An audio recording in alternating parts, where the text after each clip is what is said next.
मुत्तहिदा कौमी मूवमेंट के बानी अल्ताफ़ हुसैन ने एक ख़त जारी किया है जो उन्होंने अपने ट्विटर अकाउंट से, जिसको उन्होंने ट्वीट किया, और इस ख़त में उन्होंने अपील की है उनके जितने भी जो फॉलोअर्स हैं उनसे कि उनको इंतहाई जो फाइनेंशियल क्राइसिस से गुजर रहे हैं, उनके माली मामलात, उनका दावा है कि बहुत ज़्यादा ख़राब हो गए हैं। लिहाजा उन्होंने अपने जो फॉलोअर्स से ये कहा है कि वो उनको पैसे दें, और ये कहा है उन्होंने कि उनके पास अब इतने पैसे भी नहीं है कि वो जो टेलीफोन बिल्स हैं, जो कौंसल टैक्स है, और जो मुख्तलिफ जो रोज़ाना की बुनियाद पर जो खर्चे होते हैं, जो डेली एक्सपेंसेस हैं उनके, वो पे कर सकें। इसके साथ साथ उन्होंने एक बड़ा इल्ज़ाम लगाया है कि उनकी ये जो सिचुएशन है वो इस वजह से हुई है चूँकि जो पाकिस्तान की जो प्रीमियर इंटेलिजेंस एजेंसी है, inter services intelligence agency ISI, उन्होंने लंदन में मुख्तलिफ केसेस शुरू कर दिए उन पर, जिसकी वजह से उनके ये हालात पैदा हुए हैं। आज हम आपको बताते हैं कि इस जो अल्ताफ़ हुसैन का दावा है इसकी रियलिटी क्या है और वो केसेस हैं क्या, मसला क्या है इस वक्त अल्ताफ़ हुसैन के लिए। इसमें शक की बात नहीं है कि अल्ताफ़ हुसैन को इस वक्त जो उनके ऊपर लीगल केसेस चल रहे हैं उसकी वजह से वो बहुत ज़्यादा स्ट्रेस में है। उनको वाकई उनको जो फाइनेंशियल उनको इश्यूज़ पेश आ रहे हैं, लेकिन उनका ये दावा कि वो फाइनेंशियली वो बहुत वीक हो चुके हैं और वो उनकी हालत बहुत ज़्यादा ख़राब है, ये बात सही नहीं है, वो गलत है। और सबसे पहले ये कि क्या जो केसेस हैं लंदन में, क्या ये केसेस उन पर ISI ने शुरू करवाएं या इन केसेस में किसी भी किस्म का कोई ISI का कोई दखल है। इसमें सबसे पहले तो इस वक्त जो दो बड़े केसेस हैं जो उनके ऊपर चल रहे हैं लंदन में, एक केस ऐसा है जिसके बारे में हम आपको आज पहली बार बताने जा रहे हैं, लेकिन जो दूसरा केस है उसके बारे में हम आपको पहले भी बता चुके हैं। सबसे पहले जो इस वक्त जो मेन उनके ऊपर केस चल रहा है लंदन हाई कोर्ट में, ये वो केस है जो ISI ने नहीं बल्कि उनकी अपनी पार्टी, उनके जो अपने ही दोस्त, अपने ही कलीग्स और वही लोग जिनको उन्होंने प्रमोट किया, उन्होंने शुरू किया हुआ है। ये वो केस है जो MQM पाकिस्तान ने लंदन में एक वकील को हायर किया, बैरिस्टर नज़र मोहम्मद, उनको हायर किया कि वो MQM के बानी के ख़िलाफ़ जो उनकी जो प्रॉपर्टीज़ हैं, 6 प्रॉपर्टीज़, उनकी मलकियत के हवाले से केस करें, ताकि जो MQM पाकिस्तान का दावा है कि ये प्रॉपर्टीज़ उनकी हैं। ये केस जो MQM के MNA हैं अमीनुल हक, ये उन्होंने इनिशिएट करवाया। उन्होंने बाकायदा तौर पर पाकिस्तान से इस लॉ फर्म को इंस्ट्रक्ट किया है। हमने वो पूरा जो साइनिंग अथॉरिटी है, जो अंडरटेकिंग्स MQM पाकिस्तान ने दी हुई हैं, वो हमारे सामने। और दूसरी तरफ इस केस में इससे पहले आपको याद होगा कि अल्ताफ़ हुसैन के ऊपर जो बाकी जो केसेस हैं वो डायरेक्टली इनिशिएट किए हुए हैं मोहम्मद अनवर ने, और जो उनके पार्टी के पहले रह चुके हैं उनके फाइनेंशियल सेक्रेटरी तारक मीर, वो उनके साथ उनका डिस्प्यूट चल रहा है। ये वो सारे लोग हैं जो अल्ताफ़ हुसैन के करीब तरीन रहे, उनके माली मामला देखते रहे, और इस हवाले से वो सारी चीज़ों से वो इन रहे हैं उनके साथ। और इनके डिस्प्यूट कुछ अर्सा पहले शुरू हुए, ये प्योरली ये फाइनेंशियल नेचर के केसेस हैं जिसमें प्रॉपर्टीज़ के ऊपर लड़ाई है। दूसरा एक केस है जिसके बारे में हम आपको पहली बार बताने जा रहे हैं। ये वो केस है जो मशहूर पाकिस्तानी एंकर हैं, Jio TV के साथ एसोसिएटेड हैं, Jio TV पे मशहूर प्रोग्राम करते हैं, जिरगा सलीम साफ़ी, उन्होंने एक केस शुरू किया हुआ है। सलीम साफ़ी ने हम आपको पहली बार बता रहे हैं कि उन्होंने अल्ताफ़ हुसैन पर डिफेमेशन का केस लॉन्च किया हुआ है, चूँकि अल्ताफ़ हुसैन ने एक ब्रॉडकास्ट में सलीम साफ़ी के ऊपर बड़े संगीन इल्ज़ाम लगाए थे, जिसमें उनको दहशत गर्दों का साथी कहा था, उन्हें तालिबान का सिंपथाइज़र कहा था, और इसके साथ साथ ये कहा था कि वो जो पाकिस्तान की जो खुफिया एजेंसी हैं वो उनके एजेंट है और उनके बिहाफ पर वो काम करते हैं। इन चीज़ों को बुनियाद पर बनाकर सलीम साफ़ी ने उनके ऊपर बरतानिया में एक केस शुरू किया हुआ है, जो अल्ताफ़ हुसैन के लिए दूसरा दर्द सर है। लेकिन अल्ताफ़ हुसैन के लिए जो सबसे पहले जो बहुत ज़्यादा उनके लिए जो मसला पैदा हो रहा है वो हो रहा है उनके पास वो जो 6 प्रॉपर्टीज़ का केस है वो। और अब लंदन हाई कोर्ट में जो डेप्यूटी डिस्ट्रिक्ट जज हैं उन्होंने बाकायदा तौर पर लंदन हाई कोर्ट के जो डेप्यूटी जज हैं उन्हें पीटर नॉक्स, उन्होंने बाकायदा तौर पर उनकी प्रॉपर्टीज़ के ऊपर फ्रीजिंग ऑर्डर दिया हुआ है।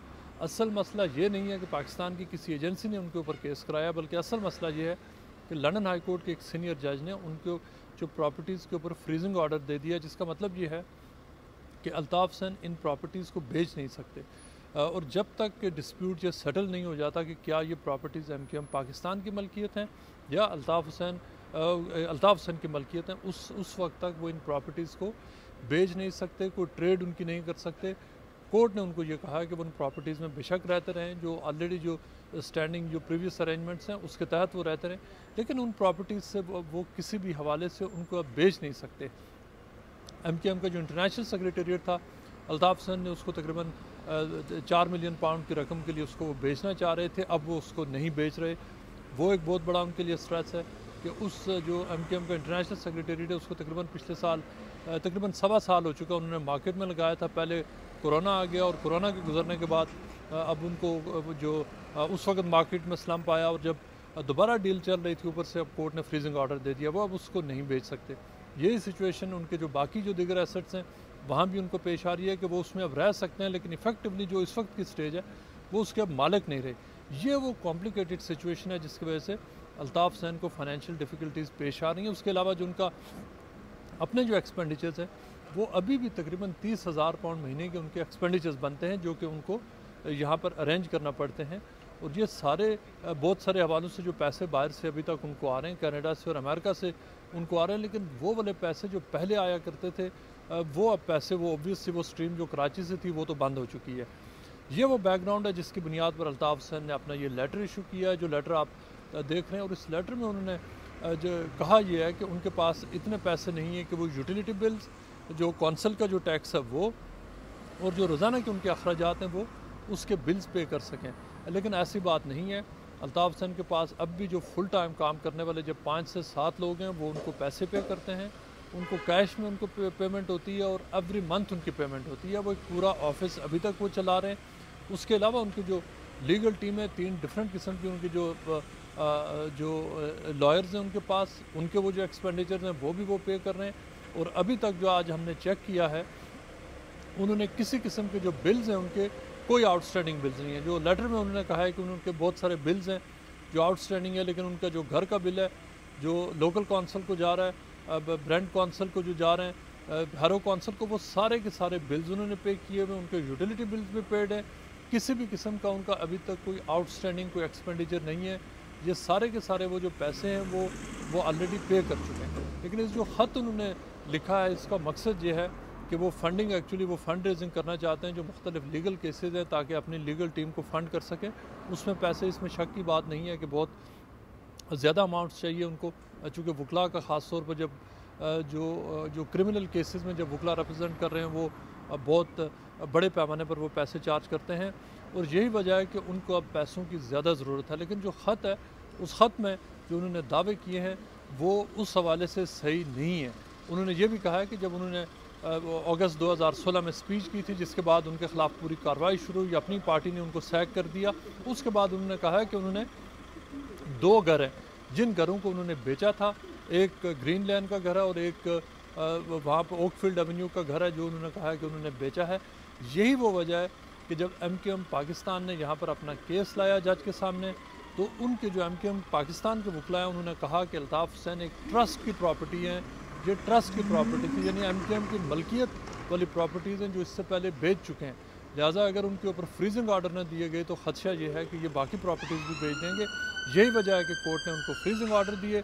अल्ताफ़ हुसैन के इस ट्वीट के बाद मुस्तफ़ा अज़ीज़ आबादी जो उनके डिप्टी हैं, इंफॉर्मेशन का जो विंग है वो चलाते हैं, उनके बहुत करीबी साथी हैं, तकरीबन अल्ताफ़ हुसैन के बाद जितने भी बाकी मामलात हैं वो मुस्तफ़ा अज़ीज़ आबादी देखते हैं। उन्होंने भी ट्वीट किया और उन्होंने कहा कि उनको बहुत दुख है इस बात पर कि अल्ताफ़ हुसैन को ये स्टेटमेंट जो पैसे मांगने पड़ रहे हैं। और उन्होंने कहा कि ये कितनी बड़ी ट्रेजिडी है, ये दुख की बात है कि वो अल्ताफ़ हुसैन की जिन्होंने MNAs बनाए, MPAs बनाए, सेनेटर्स बनाए, लोगों को मेयर बनाया, उनको बड़े बड़े ओहदों पे पहुंचाया। और ये ख़ास तौर पर उन्होंने ये कहा कि वो सारे लोग जिनको अल्ताफ़ हुसैन ने बनाया और आज वो बिलियनर्स बन चुके हैं। सूरत हाल ये है कि आज वो सारे लोग तो बिलियनर्स हैं लेकिन उनको जो बनाने वाला शख्स था उसको अब पैसों की ज़रूरत पड़ चुकी है। इस पर उन्होंने कहा कि ये एक बहुत बड़े दुख की बात है, शर्म की बात है, शर्म का मुकाम है कि हालात इस नहज पर पहुँच चुके हैं। इसके साथ साथ उन्होंने अपील ये भी की है कि अल्ताफ़ हुसैन को पैसे दिए जाएँ ताकि वो अपनी जो पॉलिटिकल एक्टिविटीज़ हैं और जो बाकी ऑपरेशन हैं वो उसको चलाते रहें। लेकिन सूरत हाल मुख्तलिफ है। पिछले दिनों यहाँ से बहुत सारे लोग जब अल्ताफ़ हुसैन के साथ यहाँ पर थे जो एक्टिवली काम करते थे, वो बहुत सारे लोग अब नदीम नुसरत को ज्वाइन कर चुके हैं, जो वॉइस ऑफ कराची के नाम से ग्रुप ज्वाइन कर रहे हैं। अब अल्ताफ़ हुसैन के पास जो मखसूस जो चंद लोग रह गए ये वही लोग हैं जो इस वक्त तक अल्ताफ़ हुसैन को जो खुद बजाय खुद उनको जो एक फ़ाइनेंशियल जो इशूज़ हैं इसमें इन लोगों का कंट्रीब्यूशन इसलिए है कि अल्ताफ़ हुसैन को इन सब लोगों को माहाना जो उनकी जो सैलरीज़ हैं वो पे करनी पड़ती हैं, उनके एक्सपेंडिचर्स पे करने पड़ते हैं और उनको अपनी प्रॉपर्टीज़ में अपने साथ रखना पड़ रहा है। ये वो असल वजूहत हैं जिसकी वजह से अल्ताफ़ हुसैन के माली मामलात इस वक्त काफ़ी ज़्यादा ख़राब हो गए।